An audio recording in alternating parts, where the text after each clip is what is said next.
Well, ladies and gentlemen, I saw Survivor Series War Games last night, and I was one of the fans over there, and I was really close, the closest to the ring, even though I've been to Monday Night Raw 2 years in a row, 2022, 2023, and I was lucky to see War Games, two rings, even though it was amazing. I'm gonna give you my review of War Games Survivor Series. I want to start the first match. Actually, before we got there, I got my Roman Reigns shirt, even though I'm not wearing the Roman Reigns shirt. It's upstairs. My dad was wearing the Bray Wyatt shirt, from Hell in a Cell 2019 poster, and yeah, and then we drove. We went to because like we took like so long. We were gonna go to Chili's, but then it took like what 45. So it'd be like a 45 or 2 hours wait. It's just not gonna be that gonna be that long. So it was another place. We tried to go for another place. I forgot what the place was called. And then we had to go to this random pizza place. And then we were gonna eat in the car, but then we had to find like a table jig. And then finally got to Allstate Arena where the Survivor Series War Games will be taking place. But then we realized there would be like a line. We saw trucks, but then we finally got in since the line started moving. And then we got in.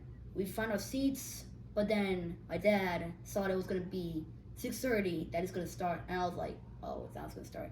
Then I realized I was like, "Wait, where's the commentary? Where's Michael Cole, Corey Graves, and then where's Samantha Irvin, and all those guys?"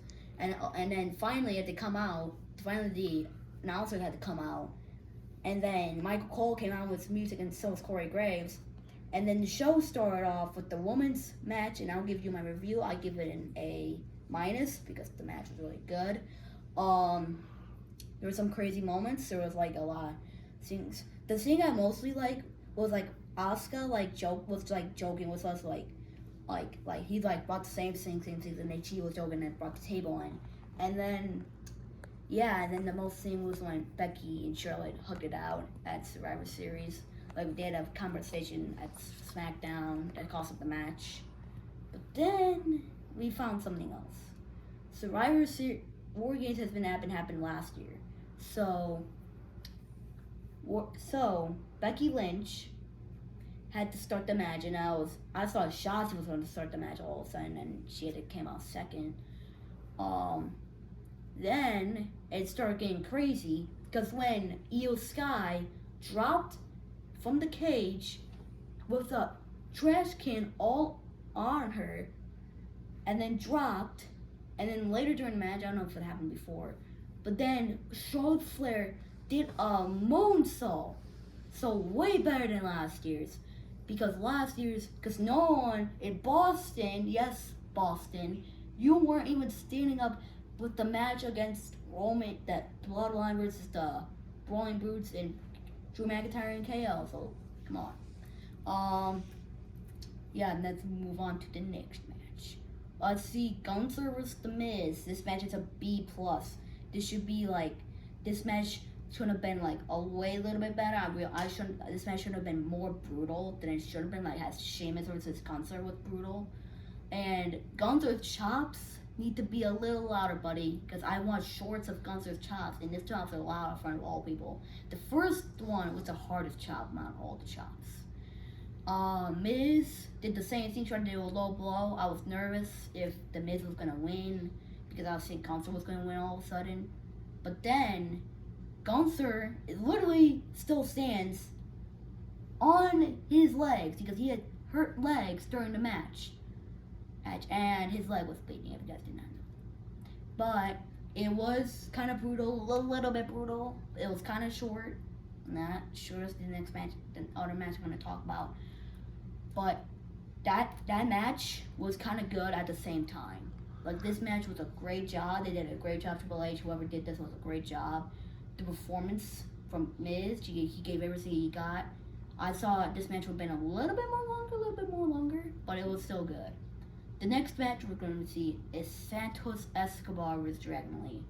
This match, I give this match a C+. There wasn't really that much action in the match because, like, it was a short match. And I kind of like the action a little bit, but nah, it wasn't the match that I think. If it would be Carlito versus Santos Escobar, I would give this thing like a minus. But then since Dragon Lee came, I was like, oh no. And then Santos finished the match, of course, because I think everyone was expecting him to win. So we're expecting like what's next for Santos. Like he's gonna fight like Joaquin Wild, Cruz El Toro. Who's he gonna fight? Like probably Ray's gonna be like in a make future. Yeah, but I need more action. That's why this match is like a C plus because we need more action WWE. Next match is Zoe Stark versus Rhea Ripley. This match is an A minus because this match is like a match like because like Zoe Stark is like a girl that was with Trish Stratus for a little bit, for only a couple months, and then he portrayed her like a payback. And she deserved this opportunity because she was this close beating Rhea Ripley from her title at Crown Jewel. But then Saints Nia Jax were saving the day. Well, not Saints, but ruining it. But then, thank the Lord, it's Nia Jax has lost the Battle Royal, but at least Zoe's the one that won. I do like that Zoe Stark was doing a face paint, so like she can really like feel like she actually deserves this opportunity. Rhea Ripley had a great job. Her attire was nice. Everybody was cheering for her. I think everyone was cheering. I think some people were cheering for Zoe. Yeah, this match is an A minus. I'm glad that when Zoe's doing her finish, Rhea Ripley out of nowhere reversed the finish, and then they dominated, and then did the finish, and in the match, the War Games match of the men's is an A plus. This match was a banger. Like you never experienced like you got Seth Rollins in the ring, you got Sami Zayn in War Games, you got Jey Uso in the ring. You got Cody Rhodes, the American Nightmare in the ring. You got the Judgment. They got Drew McIntyre. Drew McIntyre's already been in War Games. But this match was absolutely better than the actual War Games from last year. Because last year, no one from their seats, because I don't think this was Boston's fault. Boston, I'm sorry. Because I don't think so. I don't think this is their fault because no one from their chairs, Al Singh was standing up in the front row. And then when they won, they stood up. All of a sudden. But then I think this match was way better because they said that Randy would be in the match.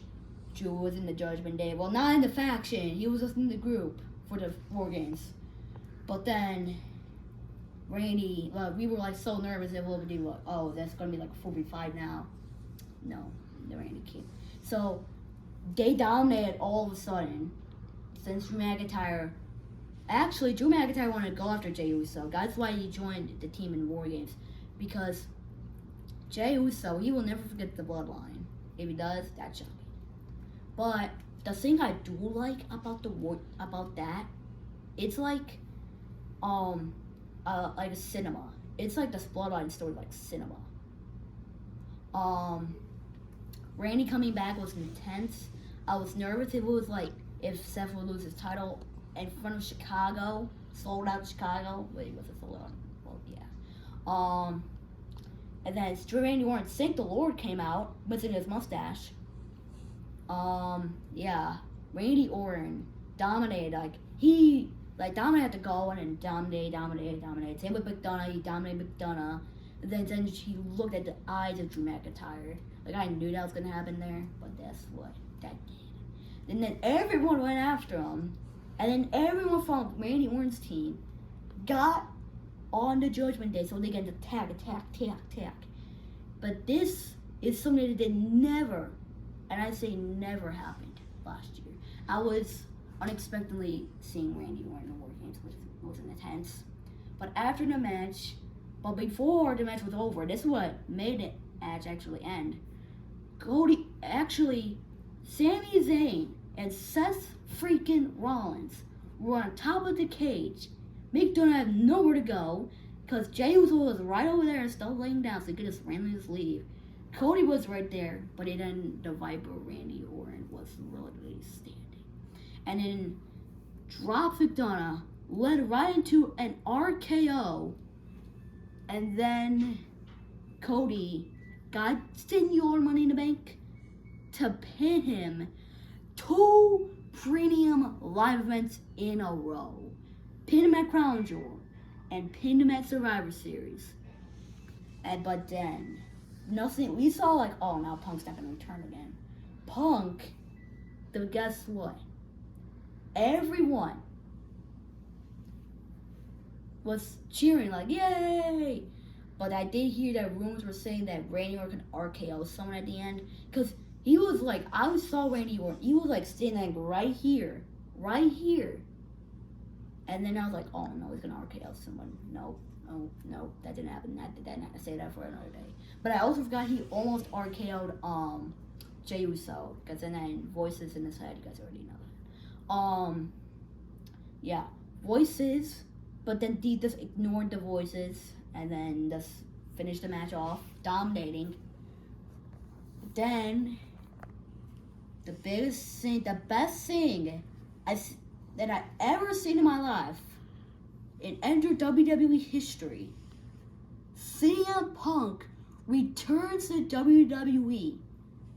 And, man, it was crazy.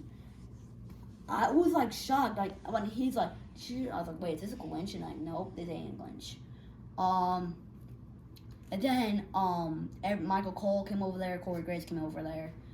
But the bad news is 2 people were mad that CM Punk came back. I think everyone knows this by now, but Seth freaking Rollins did the middle finger, both middle fingers, to CM Punk. Because I don't know if you guys saw this or not back at Royal Rumble.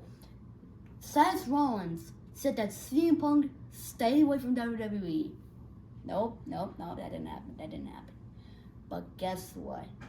Drew McIntyre was also one of them. I didn't know that. I just heard about that like earlier today at the time of recording this on Sunday. But I also going to tell you about the fans that I also saw there too. The fan who was really bald, he was like a white bald dude. And before the show started or during matches, he got up from his seat and did the middle finger all around the whole room, all around us. And then he said, Punk. And then, later, end of the show, CM Punk comes back. And I was like, oh, busted, dude. But guess what? There was like this girl right next to me, little girl. There was like also a boy that was not annoying, but I think I knew you guys didn't know what I was saying. Annoying. She was so annoying. She was like yelling. She was like a Bianca Belair fan. I'm not just a Bianca Belair fan, but she was like yelling too much, bro. Like, guess what? I think her dad got like her dad said that CM Punk is an a-hole. And guess what, buddy? A-holes come back. Because guess what, buddy? Everyone from that arena came and exploded. Yep. And there was like this black dude that was right in front of me. But when CM Punk came in, he got on his chair and put his phone up. And to see CM Punk, yeah, but speaking of CM Punk, ladies and gentlemen, when we came out, CM Punk was in a gosh dang, well, no, not gosh dang, but he was in a car, and then everyone from around that car was surrounding the car, and said, let him go. We also saw Zoe Stark in the car, and then he's like, someone said, you're a really good driver. And then it's like, oh my gosh. And I was like, really, dude? That's CM Punk I'm seeing in person. But guess what? There was like this random person that said, CM Punk, can I get a ride home? I was like, oh my god, this is why teenagers are really crazy a lot. But, man, it was a great night. This is also spoilers for that if you've never seen. But I think everyone probably did see it at the arena. Shout out to those fans that came there. Shout out to Triple H for that great show. It wasn't bad. The worst match. So I'm going to give you my ratings. So the action, I give it 5.5 stars. It wasn't actually that bad. Because it would have got 5 stars if it wouldn't have been for like that Dragon Lee match. Cause come on, dude, like it was like kind of like random. Like, come on, like at least Dragon Lee got the match. Comedy. Well, we did see a botch at the thing, but I don't think there's not that much comedy. But there only one, so I give it us 1 star. Counting this 1 star.